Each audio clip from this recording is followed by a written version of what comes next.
Pues muy buenas noches a todos. Aquí tenemos un nuevo directo en esta ocasión para abordar qué nos va a deparar el futuro inmediato en términos económicos. Y para ello contamos con Domingo Soriano, profesor de la Universidad Marroquín. También estás en varios podcasts. Uno de ellos es Tu dinero nunca duerme y Economía para quedarse sin amigos. ¿Qué tal, Domingo? ¿Cómo estás? Eso es. ¿Qué tal, Jano? Pues muy bien. Aquí bueno, no sé si esto viene bien, ¿eh? Quiero decir, a estas horas de la noche viene bien alegrarse un poco, tomarse algo un jueves por la noche y no deprimirse, que yo creo que es hacia donde vamos. Bueno, y también nos acompaña una persona que está empezando, jovencita, con moderado éxito. ¿Qué tal, Juan? ¿Cómo estás? Ya el conocidísimo Juan Ramón Rayo, ¿qué tal? Aunque gracias por llamarme irónicamente viejo, pero os agradece la presentación. No es irónico. Bueno, pues mira, vamos a empezar, si os parece, por el tema que más está preocupando en los últimos días a los ciudadanos, que no es un problema de ahora, que muchos están intentando cargarlo única y exclusivamente a la cuestión de la guerra, y no es así, que es la inflación. En esta situación, con la inflación, y luego vamos a hablar de la estanflación, que es otro término que ya hemos empezado a escuchar, que quizá podamos llegar, esperemos que no, a ese escenario. ¿Cómo veis vosotros la situación ahora mismo con la inflación?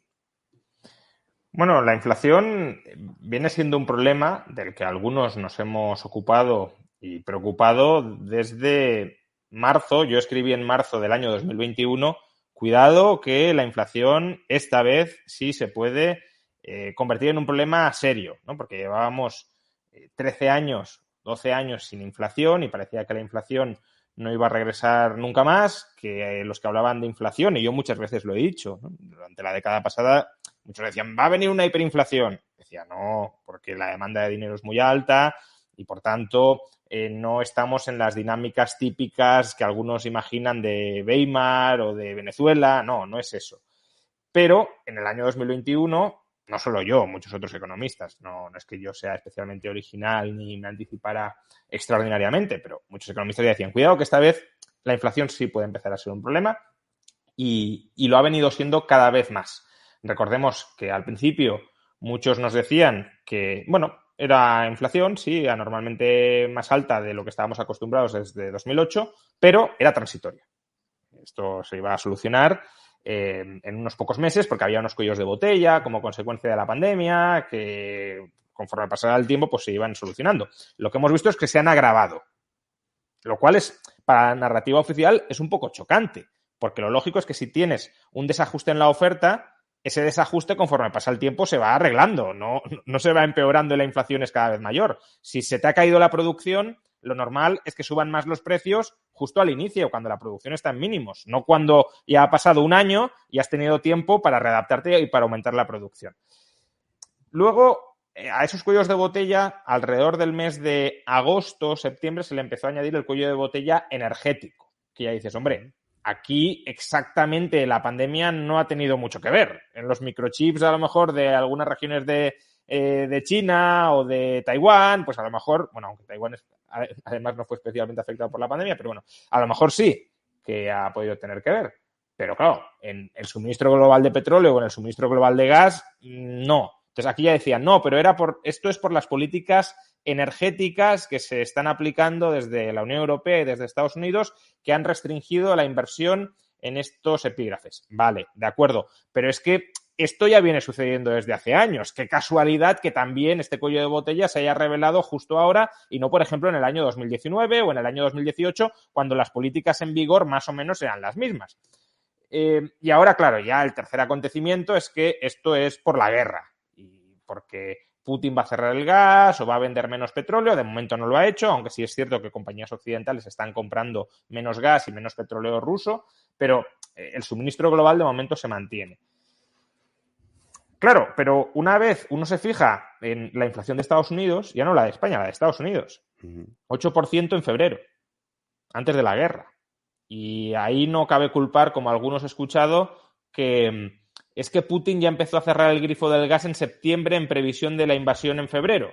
Que algo de eso había, pero desde luego no es ni mucho menos determinante. Estados Unidos no consume gas ruso, por tanto la inflación de Estados Unidos no puede ser por el estrangulamiento energético de Putin desde septiembre de 2021. Entonces, Estados Unidos está al 8, nosotros estamos al 7,6, Europa está en torno al 6, bueno, quizá hay otras dinámicas subyacentes, como un excesivo expansionismo monetario y fiscal durante el año y el año siguiente de la pandemia, que pueden explicar, no sé si la totalidad, porque es verdad que los cuellos de botella existen, aunque están vinculados con lo que estoy diciendo, pero existirían incluso al margen de ese expansionismo monetario y fiscal. Pero desde luego sí explican una parte, y es una parte que no estamos solucionando rápidamente. Respecto a eso que comentaba Juan, Domingo, la Reserva Federal hoy ha anunciado una subida de tipos de interés. La primera se prevé que va a haber 6 más durante este año. Bueno, ¿qué mecanismos tiene Europa? Porque Europa de momento no va por esa senda, aunque todo parece indicar que va a tener más remedio que caminar por esa senda. ¿Cómo lo ves tú, Domingo? Bueno, a ver, los mecanismos son parecidos. Quiero decir, los dos bancos centrales da la sensación de que han ido haciendo políticas, bueno, no iguales desde el punto de vista técnico, pero sí como filosófico, ¿no? De similares, y los mecanismos ahora son parecidos. La pregunta es cómo de preparada está la economía europea frente a la americana para eso. Es decir, yo creo que la cuestión no es tanta si el Banco Central Europeo se separa mucho de la FED, o yo creo que va a hacer un cierto seguidismo, quizás con un poco de retraso. Creo que además los países más potentes de la eurozona lo van a exigir. Es decir, creo que los alemanes, holandeses, austriacos no van a dejar que esto durante mucho tiempo tengamos tasas de inflación muy altas sin hacer nada. Y claro, la cuestión es, ¿la economía europea puede soportar, o sea, tiene la misma flexibilidad? Porque eso es lo mejor de la economía americana, siempre ha sido su capacidad de ajuste y su flexibilidad ante situaciones que, sobre todo las empresas americanas, son muy rápidas y son capaces de afrontar casi todo, porque hay veces que sus políticos la llevan demasiado al límite. La economía europea no. Y dentro de Europa hay países mucho menos flexibles y mucho menos preparados. Y España yo creo que es uno de ellos. Entonces, claro, ahí en esa combinación de un país poco preparado dentro de una región que en sí misma no es especialmente ágil para ajustarse, pues incluso aunque las políticas sean similares, yo creo que nosotros lo vamos a pasar peor. Pueden dejar los que nos estén viendo sus preguntas en el chat. Por alguna pregunta interesante la pondremos para que contesten. Pero hay una cuestión que habéis nombrado, que son las políticas energéticas. ¿Hasta qué punto? Sí. Si me dejas acotar una cosa a lo que ha dicho Domingo, porque creo que es importante. Larry Summers acaba de publicar un análisis hace, creo que 2 días, en el que pone de manifiesto que históricamente Estados Unidos, ¿no? por lo que decía Domingo de que Estados Unidos está mejor preparado y así es, pero históricamente Estados Unidos no ha sido capaz de controlar inflaciones del 8% con una tasa de paro por debajo del 4%, porque ahí lo que te está indicando es que hay un recalentamiento de la economía. Es decir, si tienes la inflación disparada y tienes pleno empleo, de nuevo, otro cuello de botella. Qué casualidad que hayamos llegado a pleno empleo en Estados Unidos y a mínimos de desempleo en la eurozona justamente al mismo tiempo que hay cuello de botella en la energía, cuello de botella en los microchips, cuellos de botella en todo, ¿no? Pues a lo mejor es que gastamos demasiado, ¿no? Entonces, ahí tienes un síntoma de recalentamiento de la economía, y lo que dice Larry Summers es que Estados Unidos, en general, con alguna excepción, pero con una sola excepción, de hecho, en el año 94, en general no ha sido capaz de salir de estos periodos inflacionistas sin provocar una recesión a un año y medio vista. Claro, si Estados Unidos está mejor preparado para tener una economía más flexible, más adaptable, más productiva que la europea, para capear la incertidumbre, las dificultades, y no le es posible salir de la inflación alta en la que está ahora mismo sin forzar una recesión interna que contraiga el gasto agregado y genere desempleo, pues es que las dinámicas en Europa pueden ser muy parecidas, con el agravante de que hay países que, como es el caso de España, sabemos que cuando destruye empleo lo destruye con ganas, aunque es verdad que esto puede haber cambiado algo gracias a la reforma laboral de 2012, y países que además tienen un problema financiero muy serio que no tiene Estados Unidos. Alemania tampoco lo tiene, pero España sí lo tiene, Italia sí lo tiene, Grecia sí lo tiene, Portugal sí lo tiene. Claro, si tienes que controlar la inflación cerrando el grifo del crédito laxo, porque para eso, esa es la herramienta de controlar la inflación. Señores, no gasten tanto endeudándose, no sobrecalienten tanto la economía gastando a crédito. Pues claro, ¿quién va a dejar de gastar a crédito? ¿El gobierno va a dejar de gastar a crédito? ¿Vamos a volver a superávit presupuestario?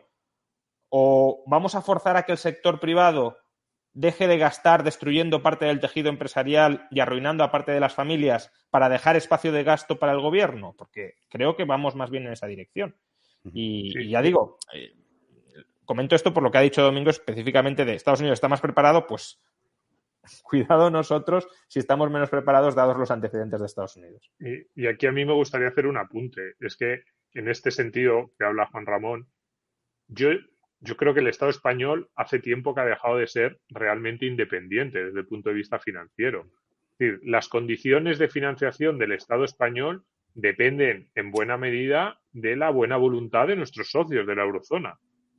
Si nuestros socios de la eurozona se enfadan, por así decirlo en términos un poco brutos, ¿no? Si hay tensiones dentro de la eurozona y hay divergencia, nuestras condiciones de financiación se van a ver muy afectadas. Las de Alemania se pueden ver algo, no sé, como si nos metiéramos en otro bucle de problemas de deuda como el que ocurrió con Grecia entre 2010 y 2015, pero yo creo que muchos no se van a ver afectadas y en un momento dado, si se habla de ruptura de la eurozona, hasta les viene bien. Quiero decir, que a lo mejor se convierte en un valor refugio.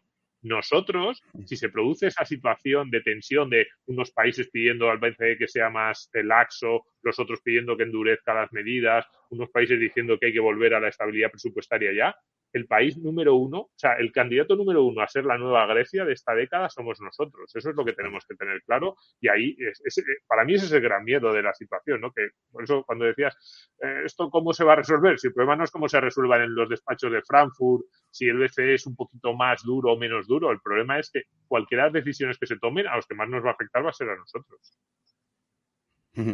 Bueno, ya que os habéis adelantado, habéis nombrado muchos conceptos, vamos a coger el de la deuda pública. El caso de la deuda pública, en el caso de España, ha aumentado no solo con la pandemia, que sí también, pero llevamos muchos años aumentando la deuda pública, entre otras cuestiones porque llevamos 14 años siendo deficitarios. Es decir, gastamos más de lo que ingresamos. Entonces, pues bueno, esa diferencia la suplimos con la cuestión de la deuda pública. Claro, el Banco Central Europeo ya ha dicho que esto, el grifo que hablabais vosotros, que esto ya se va a terminar. Entonces, la situación en España es un gobierno que dice, vale, yo ahora te estás financiando y la emisión de deuda con unos intereses muy bajos. Pero esto no va a ser ya así. Y si esto no es así, el gobierno va a tener más remedio que tiene dos opciones. Una, intentar aumentar los ingresos vía subida de impuestos, etcétera, etcétera, que ya poco margen les queda recaudatorio. Podrían exponernos ya mucho más, pero tampoco tanto. O sea, si lo piensas en términos macros, ya nunca hay que subestimar al Estado, eso desde luego. Pero la otra opción es recortar el gasto. Y esto sí que ha habido varios toques por parte de Europa, de decir, oiga, ustedes tienen que ir también por esa línea. O sea, el tema de los impuestos, en fin, es que da para lo que da. Y a partir de ahí, ¿cómo creéis vosotros que va a afrontar el gobierno? Obviamente ellos irían por la línea de aumentar impuestos, pero realmente es prácticamente imposible, a lo que me refiero, no tocar el gasto. O sea, si quieres lo puedes estirar, pero antes o después vas a tener que tocar el gasto. Yo es que, Jano, dices que es imposible recaudar más. Yo creo que... No digo que sea imposible, pero digo que tienen ya poco margen de una... Bueno, ya podría ser el expolio, vamos, más salvaje que... Bueno, es que yo creo que vamos ahí, no por ser especialmente catastrofistas, sino porque el documento que acaba de publicar, el libro blanco, que como dice el profesor Rodríguez Brown, es más bien un libro negro para el contribuyente, que acaba de publicar el Comité de Expertos Fiscales, creo que apunta o traza muy bien la dirección que pretende seguir ese gobierno y que sí permitiría, si se aplican esas medidas, reducir de manera sustancial el déficit público, aunque claro, a costa de masacrar a los contribuyentes. Ahí hay tres medidas estrella. Una es eliminar los tipos reducidos y superreducidos del IVA. Otra es vaciar prácticamente de beneficios fiscales el IRPF. Y, en tercer lugar, cargar mucho las tintas en impuestos medioambientales. Con esto se pueden llegar a recaudar probablemente 40.000, 50.000 millones de euros. Es decir, alrededor de 4 puntos y medio de PIB, que es aproximadamente el déficit estructural que podemos tener ahora mismo. Pues yo creo que el plan del gobierno, al margen de a lo mejor no no incrementar mucho más el gasto con respecto a los niveles actuales, aunque también Sánchez está comprometiendo aumentos del gasto en defensa y demás, pero al margen de una cierta moderación en el gasto ya desbocado actual, sobre todo ir por el lado de subir impuestos en la dirección que ha marcado el comité de expertos, que no olvidemos, como dijo no sé quién, no ha emitido un dictamen, ha emitido un dictado. Es decir, eso que ha dicho el comité de expertos es lo que quería el gobierno que dijera. ¿Y por qué quería el gobierno que dijera eso? Pues porque quiere aplicar en todo o en gran medida lo que ha dicho el comité de expertos, que es lo que dijo él. Sí, pero luego también sabemos que el Estado, cuando las previsiones de recaudación, cuando decimos subir estos impuestos, luego no se cumplen. Entonces, me refiero que a corto plazo dices, vale, voy a intentarlo, pero es que no vas a llegar. Pero sí, bueno. Lo que pasa que, fíjate que estamos hablando de impuestos. El IRPF, si tú lo vacías de beneficios fiscales que afectan sobre todo a las clases trabajadoras, ahí hay poco margen de escape. Sí, de hecho, cada vez hay menos margen de escape. Por eso, entonces, tú cobras la nómina y te lo quitan, ya está. No, o te vas del país, que mucha gente no se puede ir, o a pagar. Impuestos medioambientales, según cómo los estructures, tampoco tienes escapatoria. Si se establece un impuesto sobre el CO2, que cuidado, es un debate que habría que tener si es conveniente o no, pero yo estoy hablando ahora de dónde quieren sacar el dinero. Claro, el impuesto CO2 tampoco tienes mucho margen para dejar de emitir, especialmente en el corto plazo, CO2. Y luego, los tipos reducidos y superreducidos del IVA, pues hombre, a lo mejor hay cosas que sí puedes dejar de consumir. Por ejemplo, un tipo reducido del 10% está en las flores. Pues a lo mejor la gente compra menos flores, es verdad. Sí. Pero claro, todo lo demás, o muchas otras cosas, educación, bueno, eso está exento, ¿no? Pero es que también se habla de eliminar exenciones. Educación, sanidad, el pan, por ejemplo, las bebidas no alcohólicas, bueno, incluso restaurantes, ¿no? Ocio, restauración.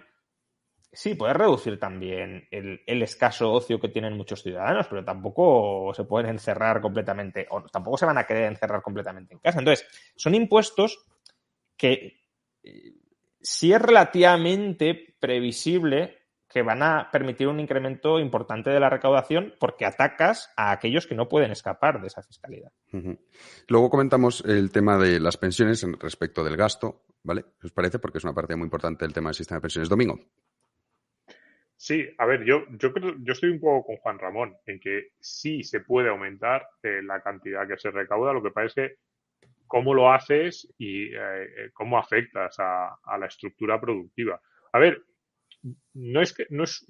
decía Juan Ramón, no soy catastrofista o sin ser muy catastrofista sobre el tema de los impuestos o algo así, que no es que sea, es que es el programa electoral. Es decir, el dictamen dictado del comité de expertos es el programa electoral del Partido Socialista. El modelo del Partido Socialista es Francia.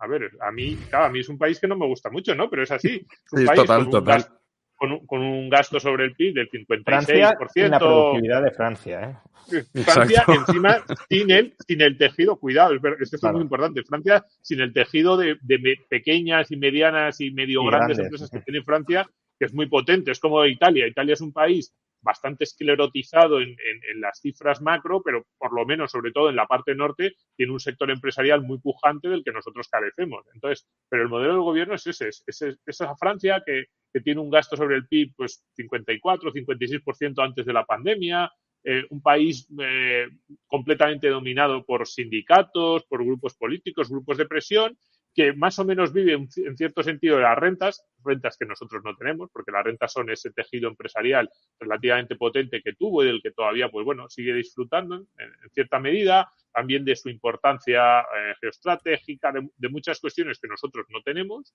pero el modelo es ese. Entonces, claro, dices, ¿cómo se consigue ese modelo? Pues apretando al máximo la clavija de los impuestos, que es lo que están haciendo en Francia, no importándote mucho la cuestión del crecimiento y generando un Estado enorme, muy invasivo y que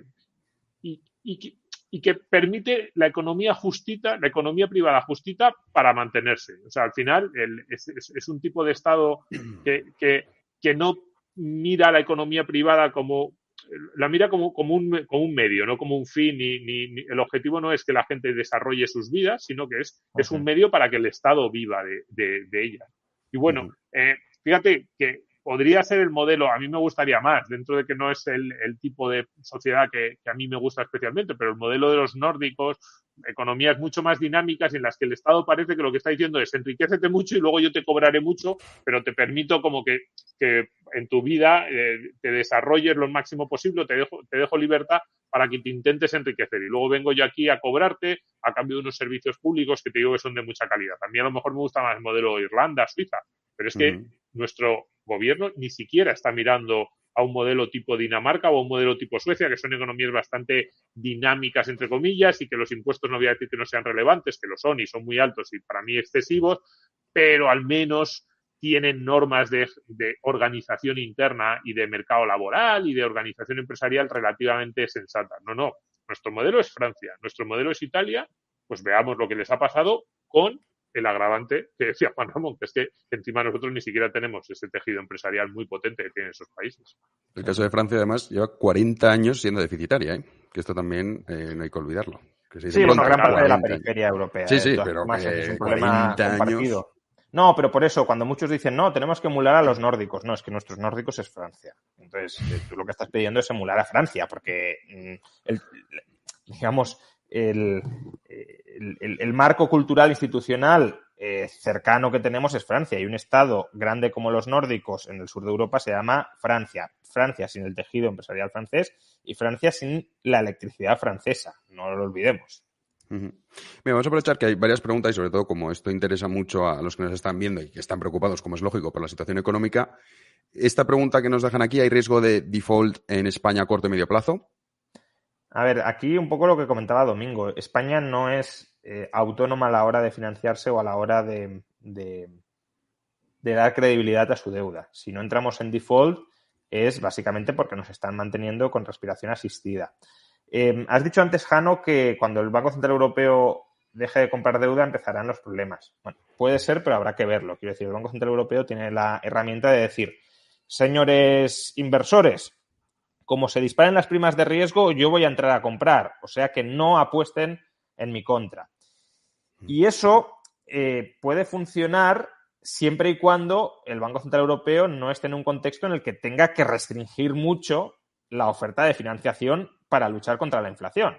Claro, si estamos en un contexto tipo año 2017, 2018, 2019 de deflación o de estabilidad de precios, claro que el Banco Central Europeo puede decir, y si entran ustedes a vender deuda y no quieren comprarla, la compro yo. Pero claro, si ahora estás en otro contexto donde el Banco Central Europeo tiene que dar menos crédito, ahí las amenazas empiezan a resultar menos creíbles y puede haber ciertos conflictos. Pero bueno, yo creo que nos intentarán mantener, porque si no, no habríamos llegado hasta esto. La cuestión sigue siendo si se va a poder conciliar ese mantenimiento de la estabilidad financiera de España con la lucha contra la inflación. Si se soluciona el problema de la inflación a corto plazo, España no va a quebrar, porque no nos van a dejar caer. Ahora, si no se soluciona, entraremos de nuevo en negociaciones políticas similares a las de 2011-2012 de empiecen a reducir el déficit, empiecen a reducir la deuda.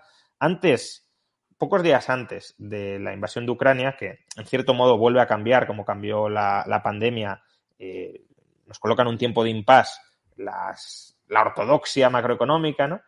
El ministro de Finanzas alemán del Partido Liberal dijo que nada de cambiar las reglas fiscales en Europa y le dijeron, bueno, entonces los países que, claro, las reglas fiscales son déficit del 3% y deuda pública del 60%. Entonces los países que tienen deuda pública del 120 o del 130, ¿qué hacemos con ellos? Dice, pues ya se pueden dar prisa en reducir la deuda.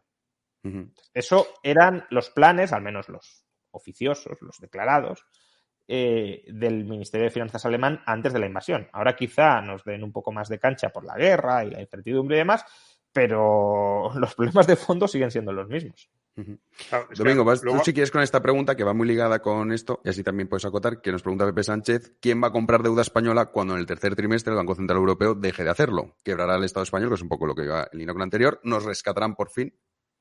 Sí, ahí, bueno, ¿quién va a comprar la deuda? Tiene razón Juan Ramón en que depende también de cuál sea la actitud, porque al final, a ver, el gran cambio, las palabras de Mario Draghi famosas del verano de 2012 en realidad no dijo nada. Lo que dijo es, haremos lo que sea necesario. No hizo nada, simplemente dijo como que, pero tampoco es que si tú analizas sintácticamente la frase, desde el punto de vista de significados, el semántico de cada uno de los términos y el conjunto, es como que no decía nada, pero lo decía todo, ¿no?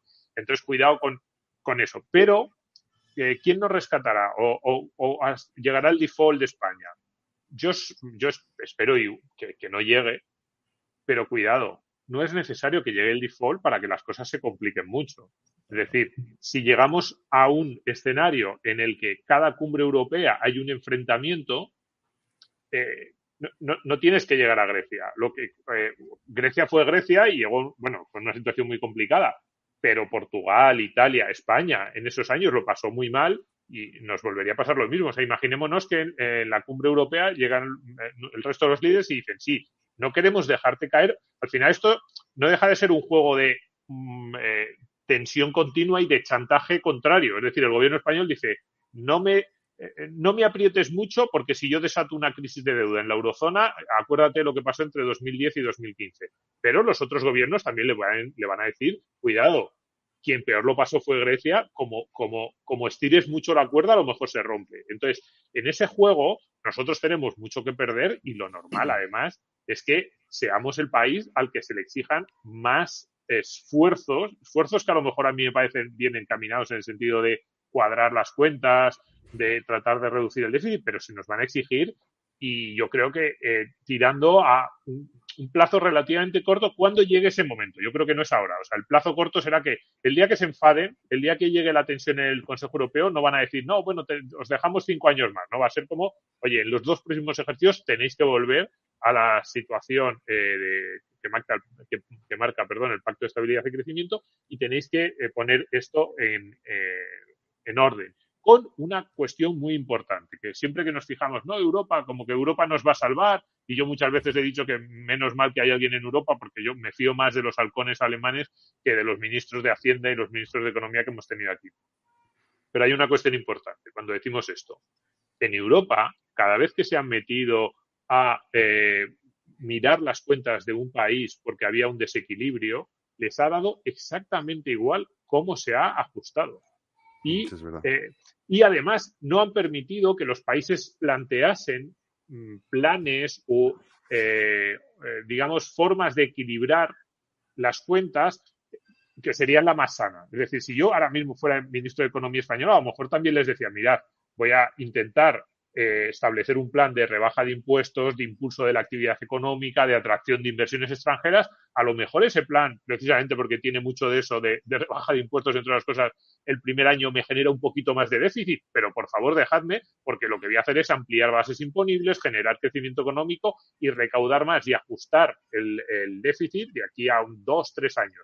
Pero eso no te lo dejan en Europa. El día que llegan te dicen, no, mira, ya nos has mentido demasiado, ya no te creo más. Ahora, lo que tienes que hacer es ajustar.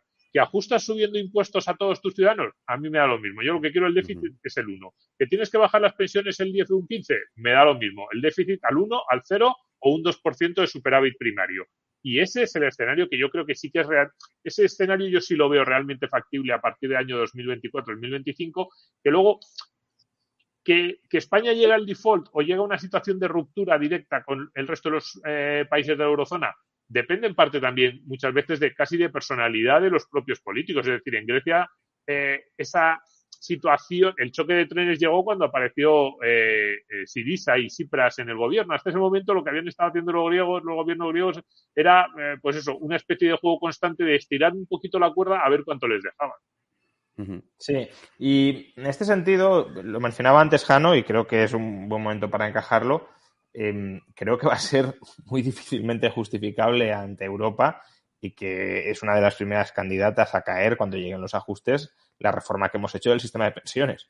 Es decir, tenemos un problemón gigantesco con el sistema de pensiones ya de antes y la reforma estrella que hemos aprobado ha sido indexar las pensiones a la inflación en nuestro máximo histórico de inflación desde el año 89. Es decir, estás promoviendo un estallido del gasto sostenido además, porque no es que digas, oye, te compenso de una vez la inflación de este año, pero el año que viene volvemos a las pensiones previas. No.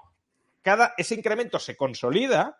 Y claro, si tú tienes una inflación que puede ser promedio, no sé, del 5 o del 6 este año, porque el año pasado fue del 3,5, pero porque los primeros meses fueron de inflación muy baja. Pero claro, si ahora la inflación se mantiene en los niveles actuales, aunque crezca un poco hasta final de año, que si cerramos en el 4, pues estaremos en torno al 5,5 o 6 de inflación. Entonces, una revalorización, aunque sea nominal, quiero decir, que también va de la mano de un aumento nominal de los ingresos, pero una revalorización del 5% de nuestra principal partida de gasto, que además se consolida de cara al futuro para generaciones de nuevos entrantes, es que es una bomba de relojería total. Es que lo de las pensiones es de las cosas marcianas que ha hecho este gobierno. Es, bueno, esta parte, pero a mí casi es más marciano. ¿Os acordáis cuando hace un año, un poco más, hace un año y medio, aquella bronca que hubo por un papel que se había filtrado a Bruselas en la que se hablaba de ampliar el periodo de cómputo de los 25 a los 35, que eso lo que supondría, a ver, ampliar el periodo de cómputo es que es en términos técnicos, pero eso lo que supondría es que la gran mayoría de los pensionistas, de los nuevos pensionistas, cobrarían menos, porque casi todos cobramos más con 50 años que con 40 y con 30, te amplían el periodo de cómputo y cobran menos. Pues la explicación que dio el gobierno en aquel momento, que todos intuimos que es mentira, o sea, no puede ser verdad, pero uno ya no sabe qué creer, salió el ministro Escrivá y dijo, no, esto no está sobre la mesa, no es verdad que estemos planteándonos esto, pero hay carreras de cotización, hay carreras nuevas en las que hay muchas interrupciones y a algunos de esos trabajadores les podría beneficiar que contásemos así. Pero él lo que vino a decir, no, y lo dijo, es que solo se aplicarían esa ampliación del periodo de cómputo a los que les iría bien. Claro, yo decía, o sea, que le has dicho a Bruselas en el papel, en el famoso cuadradito ese que decía, no, es que el cuadradito luego no se ha entendido bien. Pues lo que nos estuvo diciendo Escrivá es que el gobierno español le había prometido a Bruselas una reforma de las pensiones, además de lo de la indexación al IPC. La segunda parte era una reforma que supondría muchísimo más gasto porque a los que ya tenían las condiciones de los 25 años, a esos se les mantenían y a los que les fuera mejor ampliando el periodo de cómputo a 35-40 se le ampliaría. Y lo dicen así, tranquilamente, y lo dice Escrivá, que es como el ministro técnico. Y yo digo, o sea, nos estás mintiendo en la cara, estás mintiendo en Bruselas, porque no me creo que Nadia Calviño les diga al resto de los ministros del Eurogrupo, que sí, que vamos a... las condiciones de los 25 años son para los que les benefician, pero vamos a ampliar a 40 por si hay algunos que les benefician. Serán pocos, pero bueno, esos también se lo llevan. Pero el gobierno español, ahora mismo, esa es la posición oficial, es esa. Es difícil de creer, pero claro, yo me imagino que cuando lleguen en Bruselas, efectivamente, las pensiones son el gasto más atacable o que más fácil le van a meter el hachazo por dos razones. Uno, porque es la mayor partida de gasto, pero dos, es porque desde el punto de vista de la opinión pública es lo más sensible. Es decir, es lo más sensible para nosotros, puede ser, para los españoles que nos recorten las pensiones, puede ser lo más duro, pero desde el punto de vista de los países del norte de Europa es lo que es lo que su electorado va a reclamarle a sus gobiernos. Es lo que pasó con Grecia. ¿De qué hablábamos con Grecia entre 2010 y 2012? De aquellas edades de jubilación que eran muy bajas, de todas esas profesiones decíamos, no, los peluqueros, los maquinistas, que se jubilan con 55. Y eran muchas veces casuística o anécdotas que a lo mejor no reflejaban la realidad y a lo mejor había griegos que decían, estáis exagerando o estáis pintando una caricatura de mi país. Pero la realidad es que lo que los medios de comunicación y en general el ambiente que se generó fue, no puede ser que los alemanes estén sosteniendo a Grecia y que los griegos se jubilen con muchas mejores condiciones que los alemanes. Y ahora mismo los españoles se jubilan con mejores condiciones que los alemanes. Claro, eso va a ser muy difícil de sostener en el tiempo. Ahora vamos a continuar con las pensiones, pero como lleva esta pregunta aquí un rato, las criptomonedas, que han tenido mucho boom en estos últimos tiempos, nos dice Bitcoin Moon, no se discute ni valora, que muchos nos planteamos elegir una moneda al margen del alcance del Estado. Veremos hasta qué punto esto sigue siendo así. Dinero inconfiscable. Bitcoin, ¿cómo lo veis? A ver, Bitcoin puede ser inconfiscable. El hecho imponible que genera Bitcoin no es inconfiscable.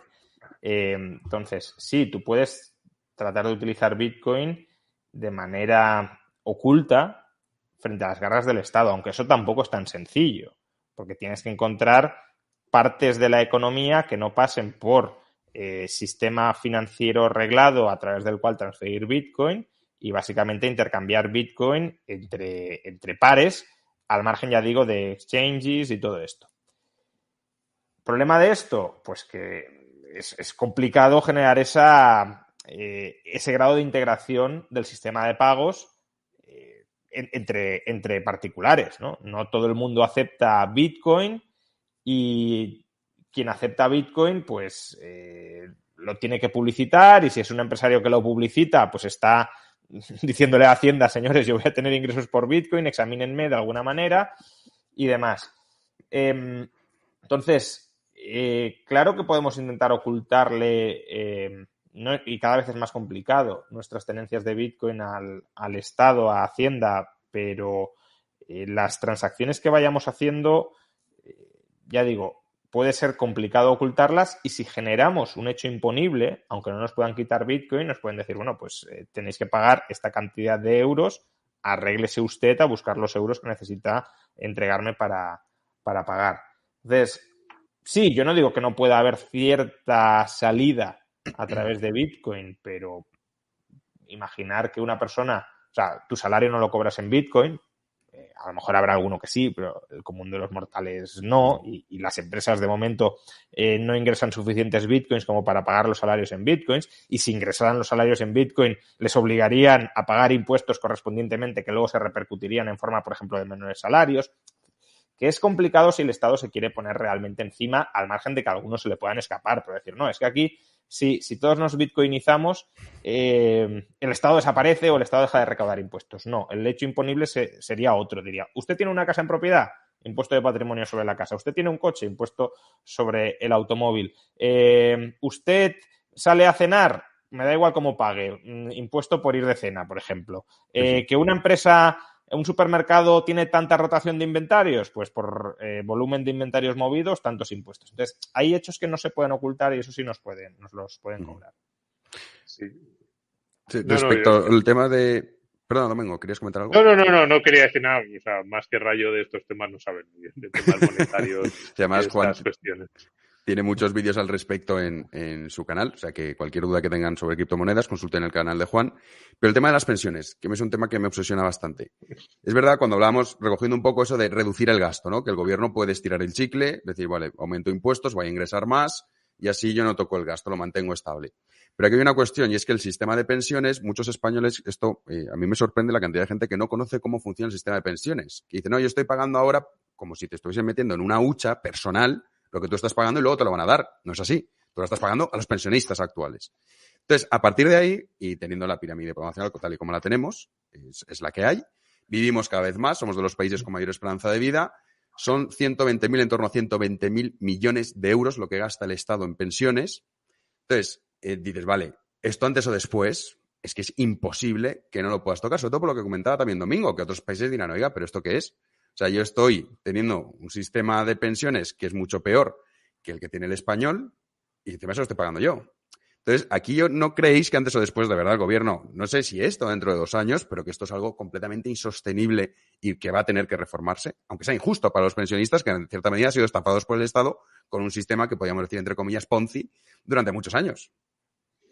Sí, bueno, no sé, o sea, es cierto, también ha generado algunas cosas. Digamos que hay gente que ha cobrado unas pensiones que están muy bien. Yo creo que el sistema se ha legitimado mezclando, es cierto, gente que le habría ido mucho mejor si hubiera podido ahorrar, probablemente yo creo que una gran mayoría, y además eso habría generado efectos en cadena, ¿no? Más inversión en el conjunto del país. Es que el ahorro genera muchos efectos positivos a medio plazo de los que desgraciadamente pues no hemos podido disfrutar. Pero sí, a ver, que las pensiones se van a tener que recortar es evidente, pero mirando hacia el futuro y mirando hacia atrás. A ver, la seguridad social recorta las condiciones de los nuevos pensionistas cada poco tiempo, además. O sea, desde que yo empecé a trabajar hace unos 20 años, pues no sé, ahora han cambiado las reglas. A ver, han cambiado las reglas de forma muy relevante. Quizás 2 veces, pero pequeños ajustes han hecho muchos más y siempre están en el mismo sentido. Las reformas de pensiones son siempre no son reformas, son recortes. Entonces, lo van a seguir haciendo. La clave es, si el día que lo hagan es demasiado tarde, si la bola de déficit es demasiado grande y, lo que decía antes, en la eurozona, nuestros socios, que son de los que dependemos para sobrevivir financieramente, porque para mí es que eso es lo más importante. Yo creo que eso es lo que la gran mayoría de la población no tiene en cuenta, que no somos independientes desde un punto de vista financiero. Para financiar el gasto público en España necesitamos que nuestros socios de la eurozona lo toleren. Si hay un enfrentamiento en la eurozona, que no va a ocurrir, yo creo que es poco probable, pero bueno, podría llegar en un momento determinado un gobierno muy euroescéptico en Holanda. Yo siempre he apostado porque va a ser Holanda el país que va a dinamitar la eurozona. Pues un gobierno muy euroescéptico, incluso un primer ministro en problemas, y dice, no estoy dispuesto, prefiero volver a mi moneda nacional antes que seguir subvencionando a los vecinos del sur. Si incluso aunque no llegara a esa situación, aunque solo fuera una amenaza, eso nos pondría en una situación de insostenibilidad financiera que nos obligaría a recortar en un solo año probablemente 30, 40, 50.000 millones de euros de gasto. ¿Y de dónde iba a salir el recorte? Porque además, como decía antes, desde el punto de vista de opinión pública es lo más sensible y lo que más van a reclamar va a ir a pensiones. Y entonces van a decir, no, ya ni siquiera en reglas de los nuevos pensionistas, porque que a los pensionistas de 2030 les van a cambiar las reglas es algo que está descontado. Nos van a hacer trabajar más, la edad legal de jubilación se va a establecer en 67 y lo que es más importante, porque bueno, ahora mismo en realidad son 65 y 67, para un porcentaje muy alto de trabajadores siguen siendo 65 si tienen los años cotizados, pero lo más importante es que las reglas para jubilarte a los 67 van a ser muchísimo más duras. Claro, te van a decir, no, si la edad legal sigue siendo 67, pero si tú quieres cobrar una pensión similar en condiciones a la que ahora está cobrando tu padre, en 67 tendrás que llegar a los 70 o 72, con lo cual que la edad teórica sea en 67 no vale nada. Entonces, pero cuidado al escenario de que nos digan tenéis que recortar ya, me da igual las reglas a futuro ahora. Y que el palo también se lo lleven los pensionistas del presente, que yo siempre les he dicho, estad tranquilos, a vosotros no os tocarán, porque pues por fuerza electoral, por muchas razones, pero si llega a esa situación de tensión, claro que se les tocará igual que se les tocó a los pensionistas griegos. Además,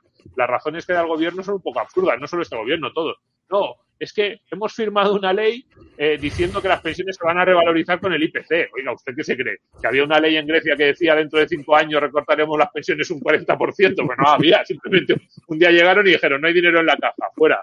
Porque además, como las pensiones, como tú decías, no es una bolsa de ahorro, las pensiones en realidad, el sistema de seguridad social no existe. Yo siempre digo, no existe en el sentido de que no hay unos ingresos específicos y unos gastos específicos de pensiones.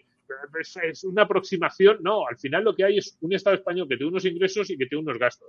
Si al Estado español un día le dicen tienes que recortar 50.000 millones, uno de los palos va a venir en pensiones porque es que no tendría, si no, de dónde recortar. Bueno, no sé, a lo mejor se pone y cierra todos los ministerios salvo el de Interior, el de Defensa y el de Justicia.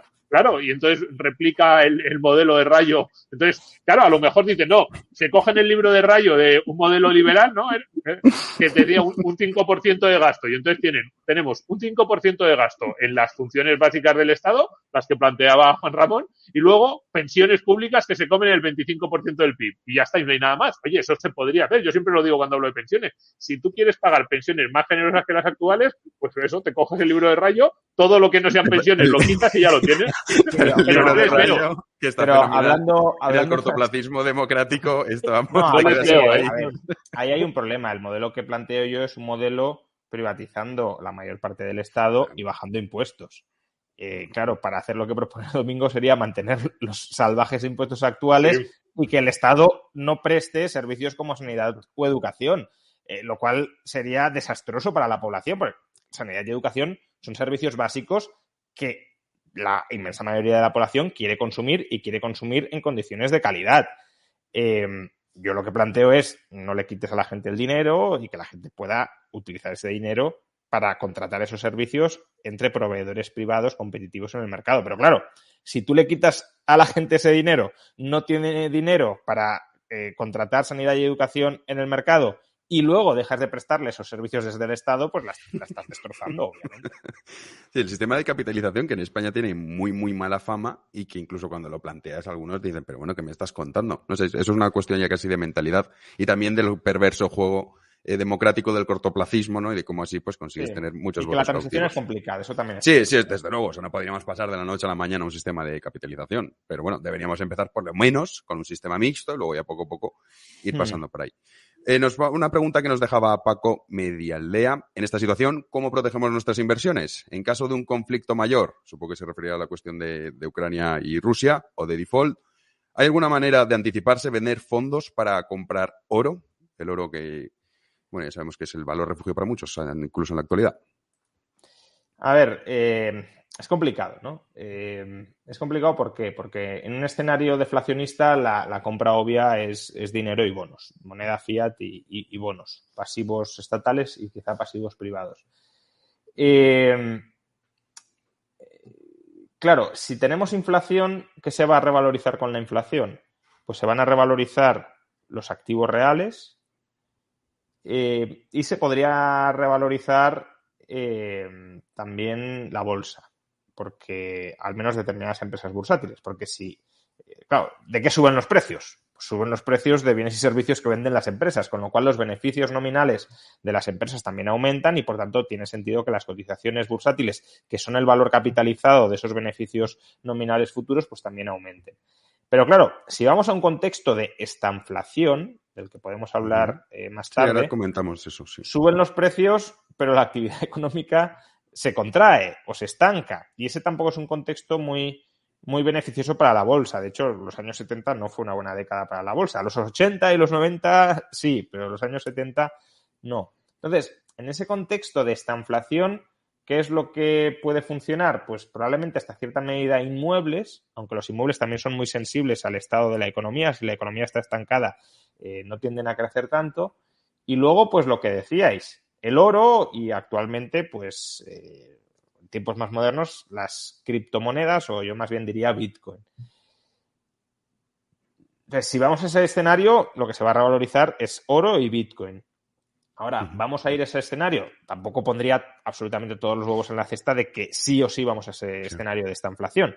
Pero la gente sí que tiene que tener esto claro. Si vamos a un escenario de estanflación, lo único que va a permitir proteger el patrimonio son activos reales que hacen las funciones del dinero o algunas de las funciones del dinero al margen del Estado, al margen de la capacidad de confiscación del Estado. Y eso son muy poquitas cosas. Preguntaba, y ahora vamos a hablar de la estanflación. Respondemos a esta pregunta, Domingo, si quieres la puedes responder tú. ¿Podría darse deflación una vez los precios de la energía y las materias primas se normalicen? Bueno, yo creo que no, entre otras cosas, porque sí. no, es que además, o sea, si le dices a los bancos, a ver, miremos cómo han actuado los bancos centrales en la última década, si les dices que encima hay deflación, yo ya no, o sea, no sé hasta qué punto podrían llegar las políticas expansivas de los bancos centrales si se diera un escenario de, digamos, de deflación como más constante, más establecido y con visos de mantenerse, ¿no? Yo, vamos, no lo veo, sinceramente. O sea, una desinflación fuerte sí se podría dar. O sea, que se modere mucho la inflación y que incluso volvamos a la situación previa, pero a una deflación en el sentido de... No, yo no lo veo. A ver, es que aquí también depende cómo se den las dinámicas. Si, por ejemplo, no hay efectos de segunda ronda, básicamente no aumentan los salarios, y, por tanto, la sociedad española se come todo el aumento de precios que estamos experimentando y empiezan a subir los tipos de interés y demás y caen las materias primas, pues sí, se podría llegar a una deflación, pero es que yo veo muy complicado que a estas alturas no empiece a haber ya seriamente efectos de segunda ronda. ¿Cuánto van a aguantar los trabajadores con tasas de inflación del 7% sin reclamar? No a lo mejor subidas del 7, pero sí del 4 o del 5 que les compense en parte la inflación. Entonces, claro, si tú subes el 4 o el 5, la empresa el año que viene también tiene que subir el 4 o el 5 para compensar el margen, porque si no la alternativa es menor margen, menor contratación, despidos, etcétera. Y ahí, de hecho, ya están aumentando los salarios. Ya hay empresas, por ejemplo, en enero 20.000 empresas aumentaron los salarios un 6%. Los salarios en términos promedio del conjunto en algunas regiones de España como País Vasco y La Rioja están creciendo al 4%. Entonces, yo creo que de esto vamos a ir viendo más. Y claro, si todo esto pasa, las materias primas influyen, pero son un componente más. No son el componente principal. Aparte, deflación, ¿qué entendemos por deflación de materias primas? ¿Que regresemos al nivel de precios de materias primas previo a la guerra? Bueno, es que eso ya era un problema. un problema de precios altos que pueden generar efectos de segunda ronda como los que estamos viendo y vamos a seguir viendo. Habéis nombrado estanflación, que es el nuevo término que escuchamos en los últimos, diría, días, casi ni semanas. Y mucha gente se pregunta qué es la estanflación. Que básicamente es inflación con estancamiento económico, o sea, una bomba. Así, en resumen corto. Pero comentadlo vosotros, Domingo, que es explicar lo que es la estanflación, qué supondría, y luego Juan también al respecto de este asunto. Bueno, no, lo que es lo has dicho perfectamente. Y el escenario, para los que se acuerden, pues el que se está planteando es el de los años 70, que, bueno, pues lo que ocurrió fue pues, una década muy complicada desde todos los puntos de vista, también en términos sociales, que al final parece que la economía no, luego en términos sociales, en términos geopolíticos, bueno, es muy, muy complicada. Efectivamente, si tú tienes... o sea, la inflación normalmente se produce, bueno, normalmente, o digamos que la inflación en ocasiones te puede venir dada por un exceso de alegría. Y eso no es que sea bueno que se te genere inflación por ahí, pero es como, bueno, es que lo estamos haciendo también, está habiendo tanto crecimiento económico y tanto optimismo hacia el futuro que de repente eso te genera subidas de precios, subidas de salarios, todo el mundo, bueno, eso puede llegar a ser muy peligroso si se te descontrola, pero bueno, al menos como que vienes de esa parte, ¿no? El problema es que en los años 70, y ese es el escenario que ahora algunos plantean que se podría dar, es la inflación se te empieza a producir por otras circunstancias, pues en los años 70, pues es cierto, se asoció mucho a la cuestión de la energía y a las tensiones geopolíticas y al boicot directo, claro, de los países productores respecto a los países aliados de Israel o a los países occidentales y no hay ni siquiera esa razón de un crecimiento económico y de repente lo que tienes es unas economías que no están preparadas para ese shock de oferta, casi podríamos decir que es un poco lo que se está dando ahora y no te están creciendo económicamente. Yo creo que, ya no sé si creer o esperar. Yo espero que no lleguemos a una situación como esa, pero efectivamente la próxima década, que yo no era demasiado pesimista, si hace un año me hubierais preguntado, yo decía siempre que yo solo era pesimista con la situación de la economía española, que creía que íbamos a ser el alumno tonto de la clase de los años 20 y que el resto de las economías iban más o menos a pasarlo relativamente bien. Ahora sinceramente no soy tan optimista con el resto de las economías, sigo siendo igual de pesimista con la economía española. Sí, Domingo lo ha explicado bien, es decir, la inflación se suele asociar a excesos de gasto agregado y, por tanto, a crecimientos exorbitantes, que es un poco la dinámica en la que estamos ahora. Insisto, Estados Unidos tiene no pleno empleo, sino superpleno empleo. Hay 5... O sea, si contrataras a todos los parados que hay ahora mismo en la economía estadounidense, seguiría habiendo 5 millones de puestos de trabajo no cubiertos en Estados Unidos. Es decir, que hay mucha demanda de empleo y muy pocos trabajadores disponibles para rellenar ese empleo. Entonces, hay un sobrecalentamiento económico claro. Sobre todo en Estados Unidos. En Europa, quizá en menor medida, pero no olvidemos que estamos también en mínimos de tasa de paro desde la creación de la eurozona. ¿La idea cuál es? Pues que si esa alegría desaparece, si entramos en estancamiento, la inflación también debería desaparecer, porque si la inflación es el síntoma del sobrecalentamiento, si no hay sobrecalentamiento no hay inflación. El problema es que la inflación se puede enquistar dentro de las expectativas de los agentes. Es decir, si yo espero que los precios van a subir un 5, puedo reclamar alzas salariales del 5. Y si me conceden alzas salariales del 5, los empresarios también tienen que subir los precios un 5 o a lo mejor un 6 para mantener o ampliar un poco los márgenes. Entonces, si yo espero que sigan subiendo los precios, un 6, pues yo pediré también aumentos de mis salarios. Eso, claro, ese círculo perverso se puede cortar. ¿Se puede cortar cómo? Pues generando una contracción económica interna muy fuerte que haga que los agentes ya no esperen subidas de precios, sino bajadas. Pero claro, este es el dilema de los bancos centrales. ¿Hasta dónde hundo la economía? ¿Hasta dónde machaco la economía? Ahora la FED está diciendo, no, subimos un cuarto de punto y luego iremos subiendo. ¿Por qué? Porque no quieren hacer mucho daño a la economía. Entonces, si no haces, digámoslo así, suficiente daño, quizá no cambias el curso de las expectativas. Y si no cambias el curso de las expectativas, estás dañando la economía, pero no lo suficiente como para que las expectativas inflacionistas desaparezcan, con lo cual te quedas con el daño, pero sin solucionar el problema de la inflación. Y ahí se genera la estanflación. ¿Cómo se solucionó en los años 70? Pues no lo olvidemos, llegando un terrorista monetario, o digámoslo así, Paul Volcker, que dijo, vamos a terminar ya con esto y voy a colocar los tipos de interés en el 21%.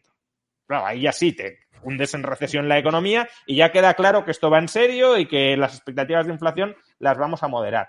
Pero claro, ahora mismo, lo decía Larry Summers hace unos meses, incluso antes de esto, estamos ante la generación de banqueros centrales más woke de toda la historia de la humanidad. Entonces, unos banqueros centrales, o sea, el plan que ahora mismo está orquestando la Reserva Federal, que muchos dicen que es un plan propio de halcones, y claro, con respecto al discurso de los últimos años de la Reserva Federal es así, pero es que en los años 80 o en los años finales de los 70 lo habrían calificado de un plan súper paloma, de un plan súper liviano, súper laxo, muy poco atrevido. Entonces, esta generación de banqueros centrales que no ha vivido como gestores, obviamente sí han vivido en sus carnes, pero no como gestores, una inflación fuerte es la que tiene que afrontar una inflación fuerte. Y yo, la sensación que tengo es que siguen colocándole una vela en el altar para ver si la inflación escampa por sí sola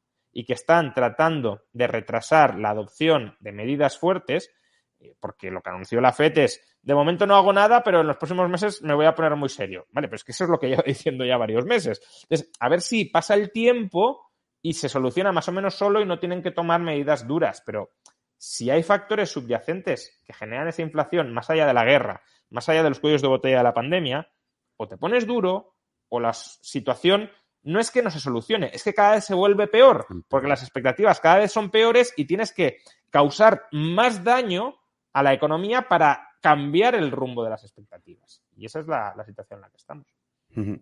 Sí, un día podemos hacer un directo sobre cómo la ideología de la economía, ¿no? Pero también el aspecto ideológico influye en todo esto que tú acabas de comentar, que es tal cual. Pero hay una cuestión que también es muy curiosa, que mucha gente preguntaba, es, por ejemplo, ahora con la deuda pública, ¿por qué le viene bien al Estado la inflación para pagar la deuda pública? Esto es una cuestión que si queréis explicar. Bueno, no sé. A ver, a mí me Domingo, avanti, avanti. Venga, que Juan, no, es que Juan con el Juan lo vemos todos los días en su canal. es que Rayo sabe mucho de estos temas.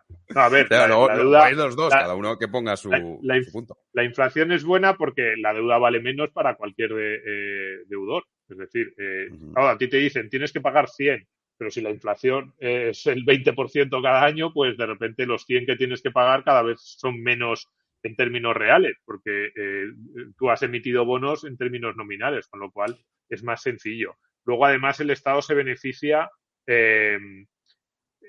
por los impuestos. Este año, por ejemplo, se ha hablado algo, que esto en España normalmente se hablaba poco. Yo creo que es semi-buena noticia, digo semi-buena noticia porque lo que hubiera sido buena noticia es que se hubieran ajustado las tarifas del IRPF, pero por lo menos se ha hablado de, oiga, si no se ajusta la tarifa del IRPF y te suben los precios un 7%, lo que estás haciendo es una subida de impuestos encubierta, porque luego, vamos, los precios, los salarios te van a subir, va a haber más gente que va a estar en los tramos más elevados, va a entrar ahí, va a tener que pagar más impuestos. Entonces, por las dos vías, efectivamente, al Estado casi siempre es uno de los agentes, es el agente económico al que más le beneficia la inflación. Y eso sin entrar en una discusión ya que sería más teórica y ya más sería de depreciación de la moneda, de hasta dónde llega esa depreciación, que es que el Estado es el primero que recibe esa moneda, el Estado, el sistema financiero. Entonces, el primero que paga con la moneda devaluada antes de que el resto de los agentes se den cuenta de que esa moneda está devaluada es el Estado y el sistema financiero, y entonces ellos son los más beneficiados, o sea, por las tres vías. Pero vamos, simplemente porque van a pagar menos en términos, van a pagar lo mismo en términos nominales el bono, pero aquello va a valer menos. Y por la pura cuestión del IRPF, pues ya estáis ganando. De hecho, ya creo que es Nadia Calviño estaba ya diciendo más o menos, va a bajar la deuda respecto al PIB, sí, porque claro, justo, los estados no amortizan deuda. A ver, esto cuando digamos baja la deuda respecto al PIB, no pensamos que es que baja la deuda porque hayan pagado la deuda como hace un señor que va amortizando su hipoteca. No, el Estado no amortiza nunca, el Estado solo continúa lo que ya tiene, lo deja el saldo vivo, refinancia y emite nueva. lo que ocurre es que, claro, si te sube mucho el PIB y tu deuda no sube, entonces te puede bajar la ratio deuda-PIB, pero no el montante global. Vamos, yo creo que en España Aznar lo hizo hace 20 años, yo creo que no se ha vuelto a hacer ni lo tienen previsto. No, lo hizo Zapatero, ¿eh? Ese fue uno de los Zapatero, logros de Zapatero. Sí, 2005-2006, antes de que se viniera todo abajo por culpa de la irresponsabilidad de Zapatero. Los años gloriosos de la economía amortizó española. Demasiada poca deuda para el estado de superávit que había en la economía. Pero sí, bueno, lo he explicado bien Domingo. Es decir, tanto el PIB en términos nominales como los ingresos del Estado en términos nominales van a crecer. Y, por tanto, el déficit público debería de crecer. Si tú no aumentas mucho el gasto en términos nominales y te aumentan los ingresos en términos nominales, pues tu déficit público decrece. Ahora bien, es que el gobierno lo ha hecho tan mal que uno de los principales, bueno, el principal gasto lo ha indexado a la inflación. Claro, es que es lo... Entonces, el respiro va a venir, pero no va a venir tanto como habría llegado en caso de que las pensiones no estuvieran indexadas a la inflación y, hombre, se revalorizarán algo, pero a lo mejor en lugar del 6, pues el 2, el 2,5. Entonces, así sí, mantienes atado el gasto en términos nominales, te aumentan los ingresos en términos nominales, reduces el déficit, acumulas superávit e incluso te podrías plantear amortizar deuda en términos reales, ¿no? Entonces, sí, al Estado la inflación le viene muy bien para diluir el valor de la deuda en un crecimiento de su masa nominal de ingresos. Pero claro, al final los inversores también aprenden. Cuidado con esto. Es decir, si tú tienes la inflación en el 6 o en el 7%, pues en algún momento los inversores te empiezan a decir, oye, la deuda pública me pagas el 6%. Porque es que esto cada vez vale menos en relación con la evolución de la economía. De momento, todas estas dinámicas no las estamos viendo porque creo que muchos operadores de mercado todavía esperan que la inflación sea no transitoria en el sentido de un par de meses, pero relativamente transitoria porque creen que los bancos centrales van a recuperar el control de la situación. Pero ya veremos. Quiero decir, en Estados Unidos va a ser complicado porque hay elecciones midterm en noviembre y no creo que pues los banqueros centrales o los miembros de la Reserva Federal quieran provocar una recesión justo antes de las elecciones midterm. A lo mejor lo hacen, pero hay ese condicionante político, pero si el condicionante político en Estados Unidos ya es complicado, porque al final también pensemos que hasta cierto punto la decisión que toma Powell es una decisión, no entro en si esto está bien o está mal, pero que es una decisión política de quiero que salga elegido Donald Trump dentro de 3 años, porque si tú montas una recesión ahora en las midterm y le das una plataforma a los republicanos o montas una recesión en año y medio, es que ya le estás dando la presidencia en bandeja a los republicanos, que luego veremos si es Trump el candidato o no, pero que al final toma esa decisión política, no solo toma la decisión económica, toma la decisión política y eso sin duda pesa en las decisiones económicas que toma. Yo quiero que Trump sea mi presidente, que me estuvo además insultando cuando lo era, pues a lo mejor no quiere, ¿no? Y por tanto adopta decisiones económicas condicionadas por análisis políticos. Pero si el condicionante político en Estados Unidos ya es muy serio, pues imaginemos en Europa, donde estábamos hablando de la supervivencia del euro, de que no quiebren estados. Pues claro, ¿hasta qué punto el Banco Central Europeo va a utilizar todo el arsenal que tiene que utilizar para luchar contra la inflación y para conseguir controlar la inflación? Christine Lagarde es política. Claro. Bueno, y no solo Christine Lagarde, el vicepresidente del Banco Central Europeo, Luis de Guindos, es político. Es decir, el Banco Central Europeo se ha politizado durante los últimos años a un nivel exagerado. Es formalmente independiente, pero es una independencia controlada por la gente que antes formaba parte de los ejecutivos nacionales y además de los peores ejecutivos nacionales, que son los de la periferia europea. Con lo cual, claro que nos podemos encontrar en una situación en la que el Banco Central Europeo diga yo no quiero que se rompa el euro, yo no quiero generar una recesión muy fuerte en determinados países de la eurozona, no voy a subir los tipos de interés tanto como debo y se te descontrola la inflación. Eso puede pasar. Sí, lo que ocurre es que hay, o sea, según estaba diciendo Powell, no sé qué, yo estoy diciendo, bueno, lo de Christine Lagarde, o sea, es probablemente el cargo menos técnico o el perfil menos técnico que ha habido en un banco central desde que yo tengo memoria y tampoco los anteriores banqueros, todos ellos tenían conexiones políticas, por así decirlo, ¿no? Pero cuidado, en la eurozona hay una cuestión de una complejidad enorme que ha salido bastante en la charla, pero es que para mí es lo fundamental, que es que no dejamos de ser muchos países compartiendo una sola moneda con unas reglas comunes que no se cumplen. Y es cierto, ahí es verdad que dicen, no, pero es que los primeros que las incumplieron en su momento fueron los franceses, los alemanes. Yo ahí ya no entro, pero que hay unas reglas que no se están cumpliendo y hay unas prioridades políticas muy diferentes. Y los ciudadanos de Europa, yo creo que sí que han demostrado en los últimos 20 años que la Unión Europea la ven con unos ojos bastante prácticos, en el sentido de que se acercan o se alejan de la Unión Europea en función de lo que sirve a sus intereses. Pero yo no creo que haya un europeísmo militante. Lo digo sin entrar en el debate. O sea, yo tampoco soy especialmente pro Unión Europea. De hecho, cada vez soy menos y cada vez soy más brexitero, por así decirlo. Pero ni siquiera entro en ese debate. Bueno, no soy brexitero, pues soy español. O sea, quiero decir, yo mientras sea español y viva en España, yo quiero Unión Europea, porque ya he dicho antes que me fío más de los halcones alemanes. Pura supervivencia, Domingo, sí, pura supervivencia. Sí, pero sin entrar en ese debate, lo que yo sí que veo es que las opiniones públicas y los dirigentes políticos de los diferentes estados de la eurozona tienen prioridades muy diferentes. Prioridades que además pueden cambiar en 2 meses por cuestiones anecdóticas. Yo escribí hace un mes o así un artículo en el que decía, es que tú tienes un escándalo de corrupción en el gobierno alemán asociado a lo mejor a, yo qué sé, a la novia de un ministro o al tío de una ministra, y en el gobierno alemán tienen un problema de corrupción, y la tentación para que llegue un asesor y diga, oye, tenemos que liberarnos de esto, di que monta un cirio, monta un pollo en el próximo Consejo Europeo y di que los estados del sur de Europa se están saltando las reglas y que Alemania va a volver a ser la que va a liderar la disciplina fiscal en Europa, esa tentación con cualquier chorrada está ahí. Entonces, ¿qué ocurriría en esa situación? ¿Qué haría ese Banco Central Europeo hiperpolitizado? ¿Qué harían los diferentes países con las tensiones que vemos constantemente en cuestiones menos relevantes? A mí, además es que no tengo una respuesta. Lo que sí que sé, y casi vuelvo al comienzo de la charla, es que los que más podríamos sufrir somos nosotros. O sea, los que estamos en una situación más inestable, para que eso pase y nos caigamos del equilibrio, somos nosotros, somos España, y eso es a mí lo que más me preocupa. Sí, quizás esto muchas veces cuando hablamos de economía olvidamos también la importancia del cortoplacismo propio de las democracias, ¿no? Y de los políticos. O sea, es decir, un político, ya no es el caso de España, me da igual, Estados Unidos, sin ir más lejos, que citaba también Juan, el Reino Unido, todos los países, yo he ganado las elecciones, pero es que tengo que volverlas a ganar dentro de X años. Entonces, a partir de ahí, la economía, los números y lo que se debe hacer va por un lado, y lo que es popular o es impopular va por el otro. Y en este sentido, seamos conscientes de que si la inflación persevera, la inflación destruye gobiernos como pocas cosas.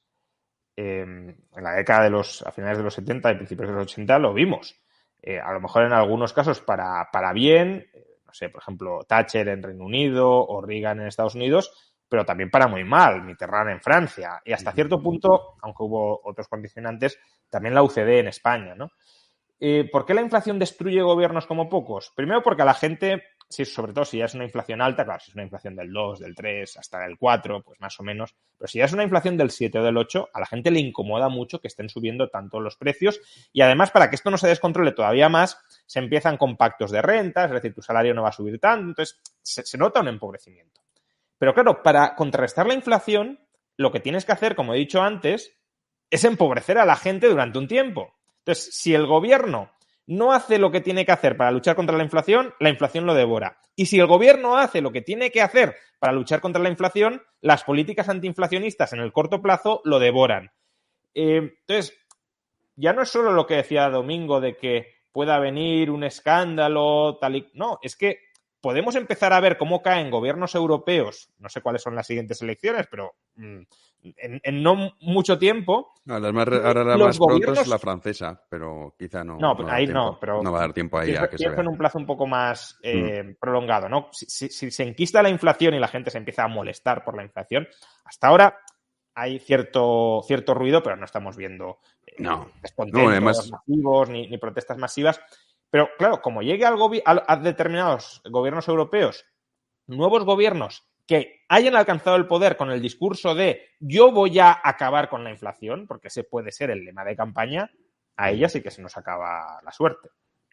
Es que el problema está en que muchas veces decimos, los gobiernos están en manos, o la opinión pública puede ser muy relevante. El problema en Europa es que hay dos opiniones públicas completamente diferenciadas. Es cierto que luego en el tema de la inflación los sentimientos acaban siendo generales, universales, pero lo que vimos en la anterior crisis de la eurozona fue que los países del norte querían, o sea, sus opiniones públicas eran muy vehementes en una petición que era exactamente la contraria de lo que pedían los países del sur. Los países del sur lo que decían es ayudarnos, darnos más dinero, unas reglas fiscales más laxas, y los países del norte, la opinión pública lo que decía era dejad de darle dinero a estos tipos que son unos derrochadores. Entonces, sin entrar en quién tenía la razón, claro, que en un área, los últimos 10 años, los últimos 7, 8, eso se ha suavizado porque ha habido cierto crecimiento económico y cierta estabilidad. Pero si te vuelven mal dadas, lo que vas a tener es otra vez un área económica única en la que las opiniones públicas piden exactamente lo contrario y se culpan mutuamente. Entonces, con el recuerdo además de lo que pasó, es políticamente muy peligroso. Y efectivamente la inflación, nosotros recordamos a Reagan con cierto cariño y, yo incluso con mucho cariño, pero cuidado, Reagan fue un político muy exitoso porque no sé si tuvo la suerte o, coincidió así, que esa recesión económica de la que hablaba antes Juan Ramón, que provocó Paul Volcker, se sucedió en los 2 primeros años de su mandato. ¿Qué habría pasado en Estados Unidos? Porque luego hubo una recuperación relativamente rápida y Reagan se presentó a sus siguientes elecciones con además un candidato muy malo entre los demócratas, con muchas cosas, pero con un país que ya iba creciendo, y ese discurso optimista con el que Reagan llegó al poder después de una década de los 70 nefasta en Estados Unidos, al final llegó al poder con un discurso muy parecido al de Trump de Estados Unidos mola mucho más de lo que dicen estos progres demócratas que quieren hundir y quieren deshacer las bases sobre las que existe este país. Era más o menos el discurso de Reagan. Tuviera razón o no, que yo también creo que la tenía, pero que básicamente era su discurso y triunfó con ese discurso. Pero si se hubiese presentado a las elecciones a la reelección en vez de en el 83, en el 81, probablemente no habría ganado. Y con Thatcher 3/4 de lo mismo, ¿eh? Y con Thatcher 3/4 de lo mismo, porque los 2 primeros años de Margaret Thatcher fueron tela marinera. Lo que pasa es que, vinieron los argentinos ahí, entre una guerra y un poquito de recuperación económica, se salvó, pero si no, es muy difícil para un gobierno, incluso para el que quiera hacer bien las cosas. Cuidado, es que, claro, decimos, no, es que son muy malos, ¿no? Es que los malos, porque son malos, te van a hundir a medio plazo. Pero es que incluso el que quiera hacer bien las cosas va a tener que aguantar un año o año y medio muy complicado. Si la inflación se mantiene alta, o sea, si se dieran esas condiciones. Sí, y luego además, esto evidentemente, al que le pilla, el caso de Portugal es un ejemplo clarísimo, ¿no? Cuando la gente dice, no, es que el Partido Socialista Portugués, que bien hace las cosas, claro, pero viene previamente de los recortes que tuvo que aplicar, digamos, el partido de centro-derecha, si lo podemos llamar así en Portugal, que pasa un poco aquí como España, que es la derecha, en fin, un poco difuso. Y lo mismo ocurre también ahora en Grecia, que han vuelto a gobernar.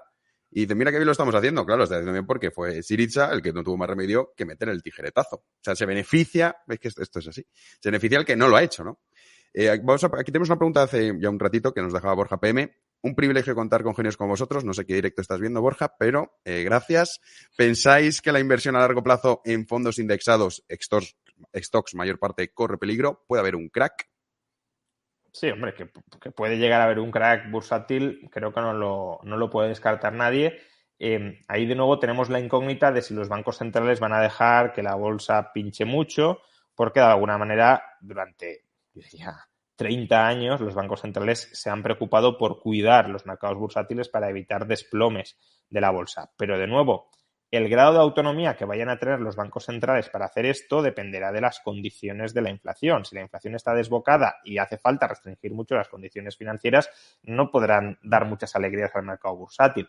Otra cosa es decir si esto pone en peligro el modelo de inversión a largo plazo en fondos indexados. Yo creo que no. Esto puede poner en peligro si tú estás pensando en entrar ahora mismo a corto plazo con una gran cantidad de capital en bolsa en fondos indexados. Quizá no sea el mejor momento de poner todos los huevos en fondos indexados ahora mismo, pero ir ahorrando e invirtiendo poco a poco, pensando en el largo plazo, pues bueno, a lo mejor lo que inviertas ahora, y digo a lo mejor, porque tratar de anticipar la coyuntura macroeconómica es muy difícil y por tanto tampoco podemos dar por descontado que todo lo que estamos diciendo que puede suceder necesariamente va a suceder, pero aunque suceda, pues sí, lo que inviertas ahora tardará a lo mejor 10 años en recuperarse, pero es que si se hunde la bolsa y sigues comprando, en ese momento te aprovecharás de estar invirtiendo a precios muy bajos. Entonces, yo no huiría de la bolsa en masa, pero bueno, hay que ser conscientes de que a lo mejor no vienen, no lo sé, pero que a lo mejor no vienen unos años buenos para la bolsa.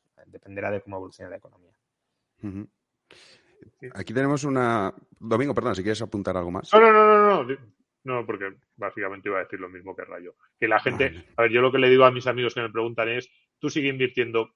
O sea, mi consejo siempre es meter una cantidad pequeñita con una cierta periodicidad, y si haces eso y realmente miras a largo plazo a partir de 15, 20, 25 años, no deberías pensar demasiado en cómo está la bolsa ahora mismo, por eso mismo, porque incluso si ahora compras caro, como tú estás invirtiendo de forma periódica, pues ya comprarás barato cuando toque. Aquí hay una pregunta que puede generar cierta polémica. Yo tengo claro cuál es mi punto de vista, pero a ver vosotros. Os voy a poner en un aprieto y ya vamos a cerrar el directo y así, pero no sin antes responder a esto que dice Germán. ¿Qué opináis, llegado el momento, de organizarse para la insumisión fiscal dada la situación? No bajan impuestos y nos masacran inmisericordiamente. Se ríen de los ciudadanos. Yo tengo muy claro que la insumisión fiscal, o todo lo que sea no pagar impuestos, en cierta medida, en la situación actual, me refiero, es no colaborar a la destrucción. Y me parece bien, y lo digo abiertamente, y animo a todo aquel que lo pueda hacer que lo haga. Lo que pasa es que cada vez es más complicado, por lo que decíamos antes, que estamos cada vez más controlados. Esa es mi opinión. Y ahora ya vosotros podéis decir lo que opinéis.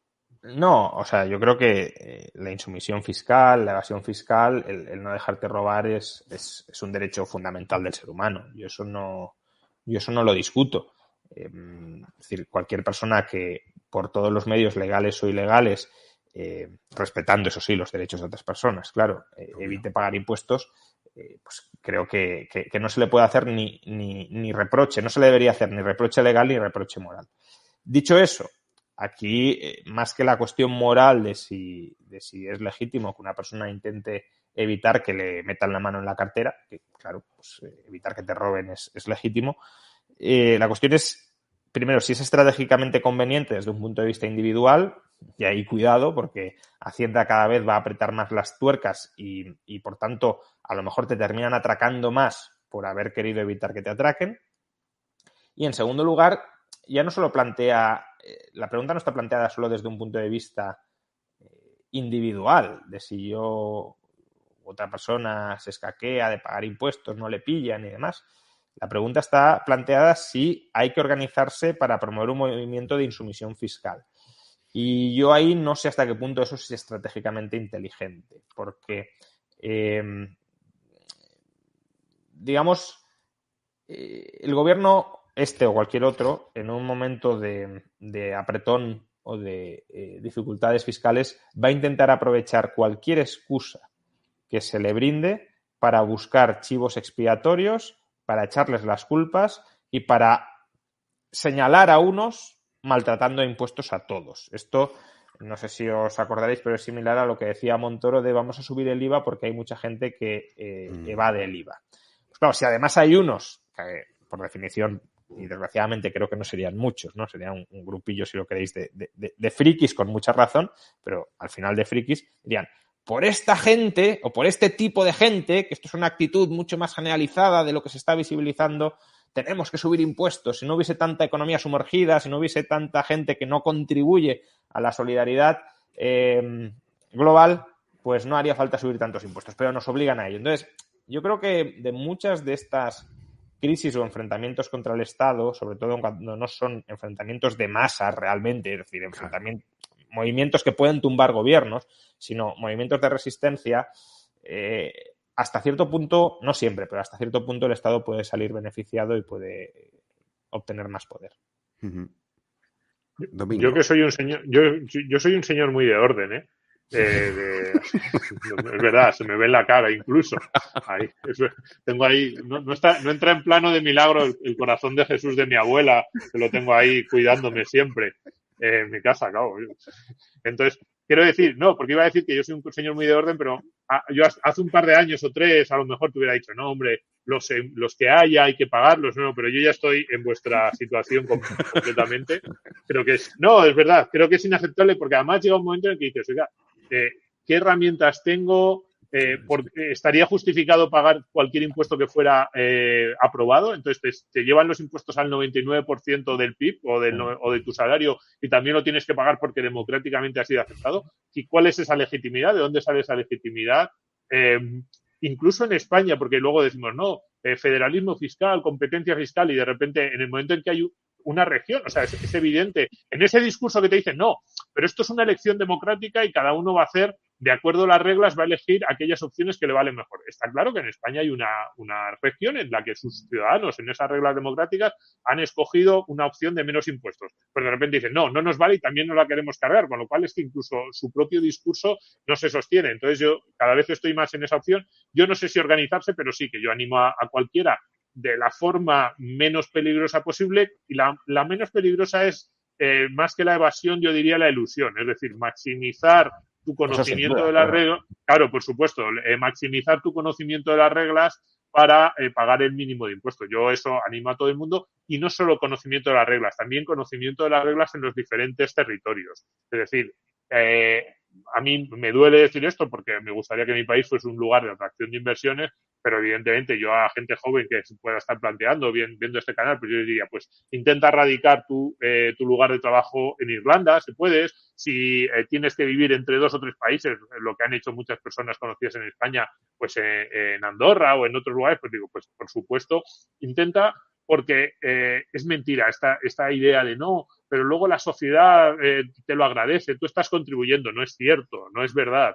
Es decir, el gasto público, incluso en aquellos servicios que podemos decir, bueno, pues esto no está mal o tiene una cierta justificación, es más la excusa para mantener una sobreestructura que no está justificada. Y yo cada vez siento más que hay un discurso, ese discurso democrático y ese discurso de la solidaridad y del colectivo se hace para enmascarar intereses particulares. Yo estoy rodeado, claro, vamos, en los medios de comunicación, en la academia, incluso yo mismo, muchas veces digo, o sea, ¿de dónde sale el dinero que acaba pagando a buena parte de esa opinión pública en el sentido amplio? Y digo, periodistas, políticos, académicos, y somos rentistas. Sinceramente, muchas veces que somos rentistas que nos aprovechamos de una normativa que hacemos nosotros mismos y que defendemos nosotros mismos para extraer de los que no se pueden, de los que no pueden defenderse y los que no pueden extraer esas rentas. Así que, por supuesto, elusión fiscal al máximo,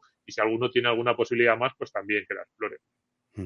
Sí, esto también iría muy ligado, quizá, como ya reflexión final, con la cuestión del fundamento democrático. Que yo cuando me digo, sí, yo estoy en contra del fundamento democrático, que consiste en que si la mayoría dice A, ¿cómo no vas a respetar a esa mayoría? Pues no, porque A puede decidir cosas que son tremendamente injustas.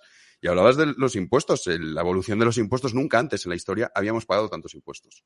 Es verdad que se revisten con solidaridad, que si además siempre ponen los mismos ejemplos. Nos vamos a quedar sin hospitales, nos vamos a quedar sin colegios.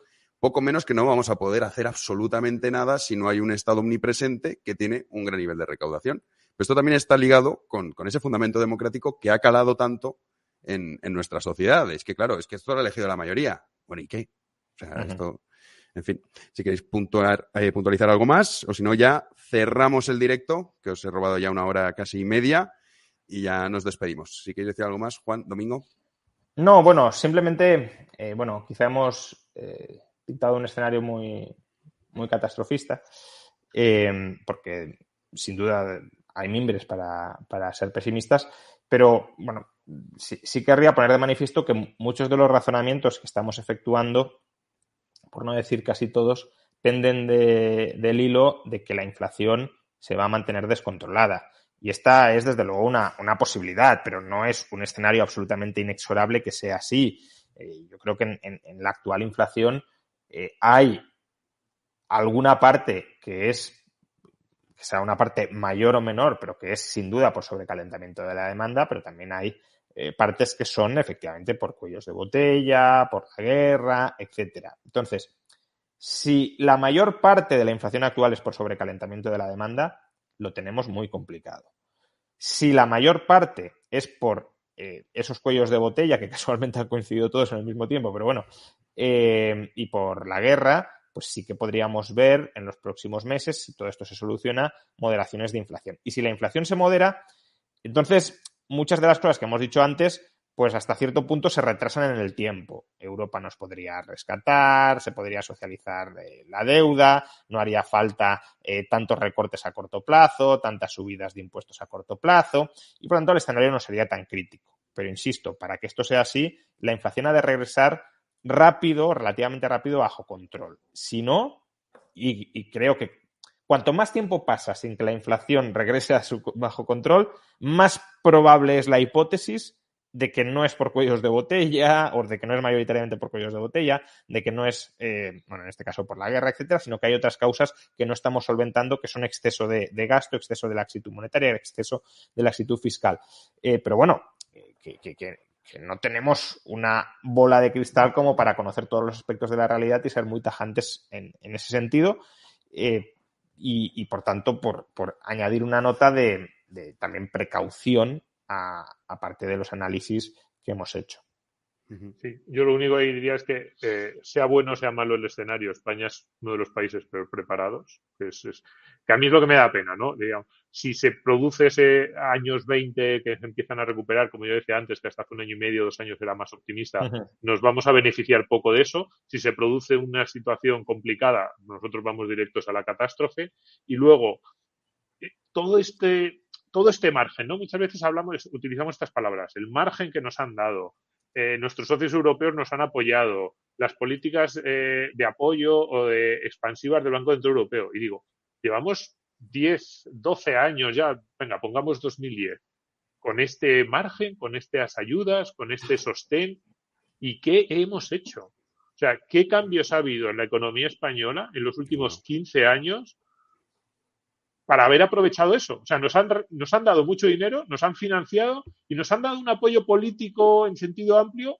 ¿Qué hemos hecho como país? Es que a mí me da una sensación de pérdida, de oportunidad perdida brutal. Entonces, bueno, sí, claro, si las cosas van más o menos bien, pues bueno, empezaremos ahí. Lo que decía antes es que el modelo es Francia, un estancamiento en los próximos 30 años, pero con menos potencial productivo. Bueno, pues triste, será muy triste. Vamos a dejar de hacer noticias sobre que nos supera otro país del este, pues simplemente será lo normal. Cada vez estaremos más lejos de países que hace 15 o 20 años los veíamos con mucha distancia. Y igual que ahora, a ver, cuando yo tenía 15 años, era muy extraño ver, por ejemplo, irlandeses en España, porque eran 2 países de renta similar y Irlanda era un país relativamente pobre, digo, finales de los 80 en España, y no te venían muchos irlandeses a veranear. Ahora tienen todas las casas de la costa de Málaga. ¿Por qué? Pues es un país con una renta per cápita brutal y tienen una capacidad para venir aquí y dicen, ¡ay, qué barata es España! Me tomo unas cervezas y unos whiskies, me sale baratísimo y se pasan unas vacaciones de maravilla. Y yo lo veo y digo, hombre, qué alegría que te vengan irlandeses, pero también digo, ¡ay, qué envidia que no seamos nosotros también los que podemos ir a otros países diciendo mi poder adquisitivo, mi capacidad de compra en esos países es brutal porque es que gano unos sueldos en España fantásticos? Pues no. Y lo hemos perdido. Han sido 15 años desperdiciados. Intuyo que la próxima década va a ser igual. Esperemos que por lo menos sea desperdiciada en la situación buena, en el análisis optimista que decía ahora Juan Ramón, porque bueno, entonces será simplemente estancamiento y ya está. Y solo una cosilla más, porque seguimos haciendo similitudes con Francia, y ya hemos dicho energía, tejido empresarial y otro factor que está muy vinculado a las pensiones, pero que no hemos mencionado. Vamos a un escenario de una población mucho más envejecida de lo que teníamos hasta la fecha. Y eso es mucho, ya no es solo más gasto público en sanidad, en pensiones, es mucho menos dinamismo empresarial. Es decir, que si ya éramos un país que por las regulaciones no éramos especialmente dinámicos, pues claro, con una población envejecida, ¿quién se va a poner a emprender a los 60 o a los 65 años? Nadie. Es decir, menos población joven. Francia es uno de los países europeos con una población más rejuvenecida y con una tasa de natalidad más alta. España todo lo contrario. Estamos copiando lo peor de Francia y tenemos problemas que son en algunos sentidos mucho más serios que los que tiene Francia.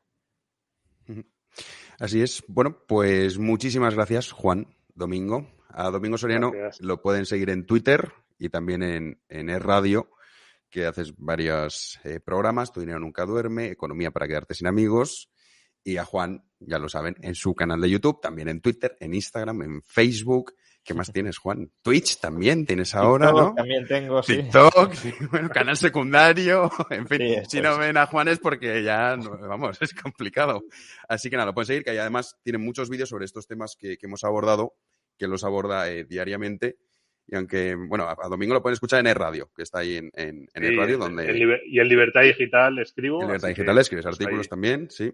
Que hoy estaba en la tertulia con Federico, Juan, y se ha metido contigo. Y yo decir que eso te me han dicho, no lo he escuchado, pero bueno. se ha metido. Hombre, Federico te sigue mucho en YouTube. Y no estaba a favor, que esto daría para otro tema. Yo sí que estoy de acuerdo contigo del hecho que no es justificable cerrar RT y Sputnik, ¿no? Yo creo que la libertad de expresión debe prevalecer, pero decía que esto era muy utópico. Tengo un público muy selecto en el canal de YouTube. Aparte de Federico, también me sigue, me consta Huerta de Soto, o sea que... Bueno, pues ya está, ¿qué más quieres? No, desde luego. Así que bueno, ahí lo pueden escuchar a Domingo Sereno y a Juan, ya saben, seguirlo por todas las vías y canales. Muchísimas gracias, Domingo. Muchísimas gracias, Juan. Muchas gracias a ustedes por haber estado aguantando hasta ya 11:30, hasta esta hora. Nos vemos el domingo en el podcast en Libertad. Muchísimas gracias.